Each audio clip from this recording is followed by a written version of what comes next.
SKOL Vikings, let's win this game. Vikings fans, it's been a busy day in Minnesota. Big shakeup in the Vikings secondary. A veteran corner just got signed to step up with a starter. There was also a surprise statement shaking things up around J.J. McCarthy, and even a former coach couldn't stay quiet. The team's still fighting to find its footing heading into the second half of the season. And out of nowhere, the NFL drops an unbelievable fine. Stick around until the end. That last one will leave you fired up. But before we dive into every detail of this breakdown, hold up, let me tell you something real quick. Subscribe to the channel. It's free, and it helps keep this fan-driven coverage alive. Smash that like button too, because it tells YouTube to share this video with more Vikings fans around the world. And drop a comment below, because this space belongs to the entire Vikings nation. I'll tell you what, that Okudah news caught us off guard. The guy came in with first-round pedigree, expected to strengthen the secondary, and now he's headed to injured reserve. Another concussion, his second just this season. That's rough. The defense was trying to find its rhythm and suddenly loses one of its most experienced players. To patch things up, the Vikings brought in veteran Fabian Moreau, the same guy who'd been on the practice squad and looked solid against the Lions last week.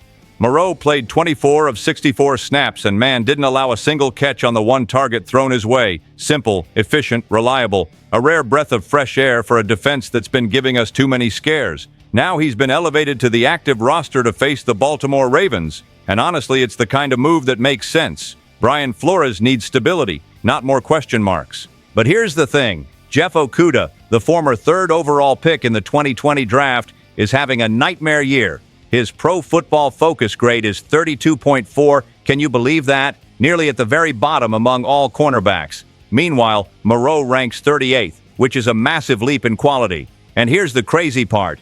Even with him on board, the Vikings are still exploring options. Last week, Asante Samuel Jr., yes, the son of the legend, visited 6 teams, including Minnesota. The issue is he had spinal fusion surgery, a delicate recovery. He's been cleared for football activity, but doctors remain split on whether he should return to play. Tom Pelissero summed it up perfectly. There are 32 teams, 32 doctors, and 32 levels of risk tolerance. Heavy stuff. Now really, it's that classic fan dilemma. What's worse?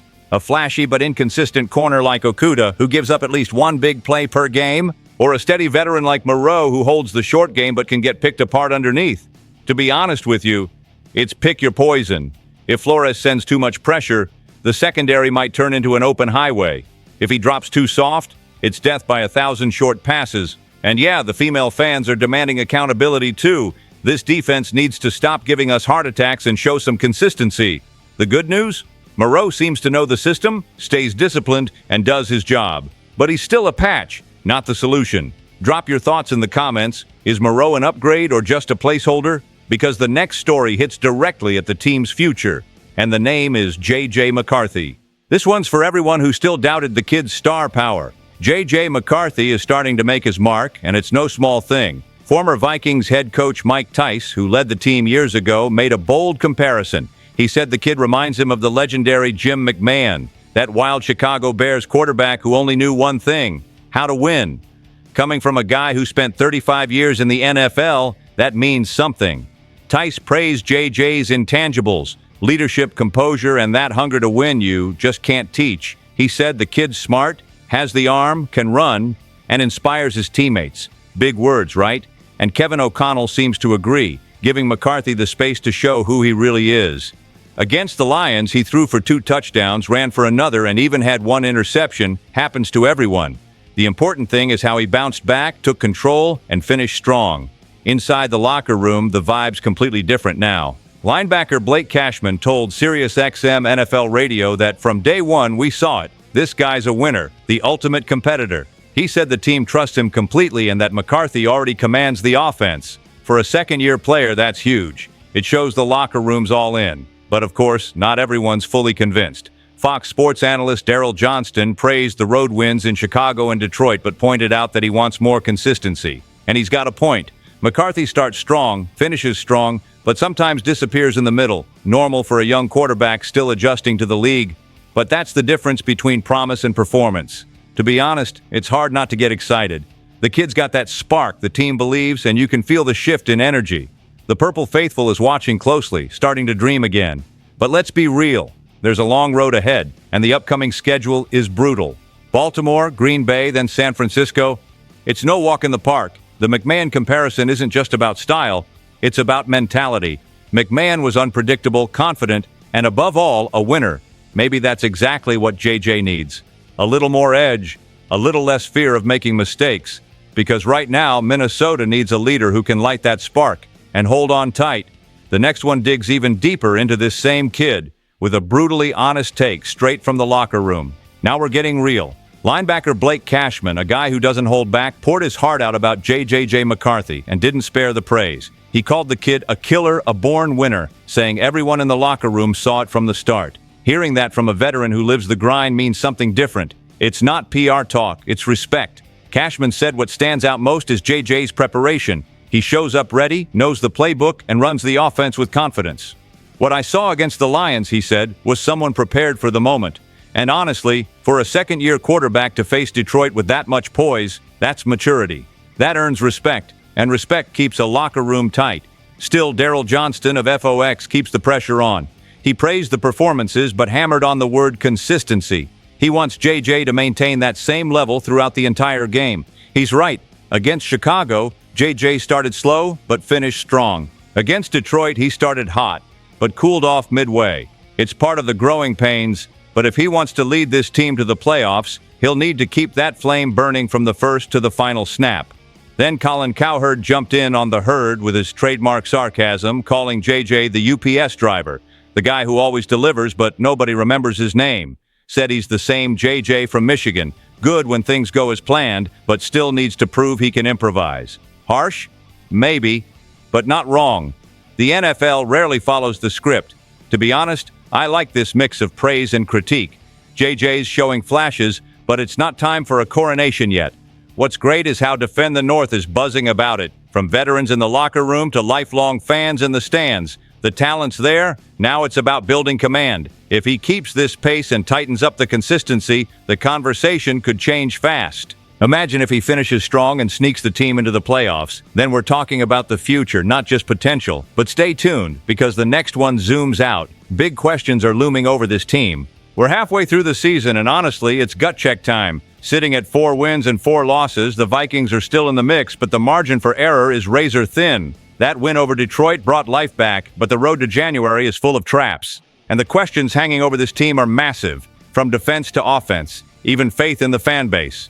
First, where are the turnovers? Brian Flores' defense, once known for chaos and takeaways, has fallen off. Only 4 takeaways so far this year. That's a steep drop for a unit built on aggression. Without those plays, the defense loses rhythm and swagger. Everybody knows, if you don't force mistakes, you wear down. It's time for Flores to rediscover that wild DNA that had us believing last season. Then comes the ground game. Every offseason, it's the same promise. We're going to run more, be balanced. Every year, the story repeats. But now they've got Aaron Jones, a healthier offensive line, and when they ran for 142 yards against Detroit, the offense flowed. Simple as that. Keep it going. Letting JJ air it out is fun, but you can't ask a second-year quarterback to carry the offense alone. The wildcard race, absolutely crazy. 9 NFC teams with winning records. For Minnesota to sneak in, someone's got to fall. Carolina and Chicago look vulnerable, but they'll need one more team. Maybe Seattle, Tampa Bay, or even Los Angeles to stumble. The math's tough, but the NFL's wild. 1 win streak can flip the standings. And of course, it all circles back to JJ McCarthy. The way he played against the Lions, that's the blueprint. Calm, efficient, mistake-free. If he stays that version, the Vikings are legit contenders. If he regresses, it's over. Simple as that. To be honest, this is where fans feel the full weight of the Purple Faithful. We believe, but we know the margin's thin. The team's got to show heart. You want the playoffs? Then play like a playoff team. And buckle up. The next one hits hard. The NFL just reached into one of our guys' wallets, and fans are fired up. Man, this one stings. Aaron Jones, just back from injury, and the heartbeat of that win over the Lions, got slammed with a massive fine from the NFL. More than $23,000 for unnecessary roughness due to helmet use. $23,000 for a play that barely looked like a foul. Can you believe it? The guy's fighting back from a hamstring injury, carrying the offense, and now this. Against Detroit, Jones was the spark of the run game. 9 carries for 78 yards plus 2 catches for 20 more. Nearly 100 total yards. That's the kind of performance that sets the tone. He's the balance this offense has been missing for weeks. But of course, it's never easy in Minnesota. He left the game with a shoulder issue and is now listed as questionable for the Baltimore Ravens matchup. Still, the locker room's optimistic. Jordan Mason's expected to see more touches, and Xavier Scott might share some of the load. But let's be real. Even limited, having Jones out there changes everything. Defenses respect him, play action opens up, and JJJ gets breathing room. And just as he's finding rhythm again, the league decides to play tough guy. It's maddening.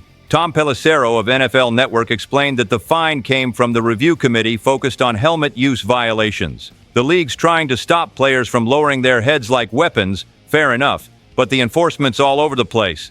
The same play could draw a fine for one guy and nothing for another. No pattern, no logic, and worse, Jones isn't a repeat offender. Just 2 fines in his career, none for roughness.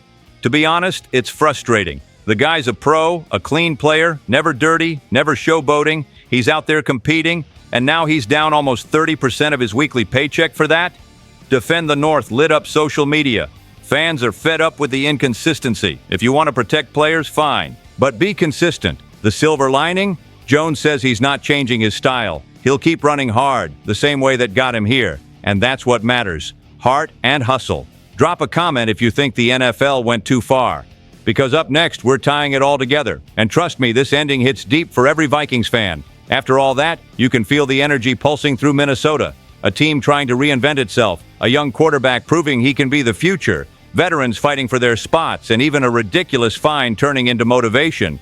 It's the kind of week that tests the soul of the Purple faithful. The defense needs to wake up, the offense has to keep the fire burning, and the fans, well, they never quit. One thing's for sure, this team's story isn't done yet. Drop your thoughts below. This space belongs to everyone who's part of the Vikings Nation. Stay tuned. SKOL Vikings, let's go!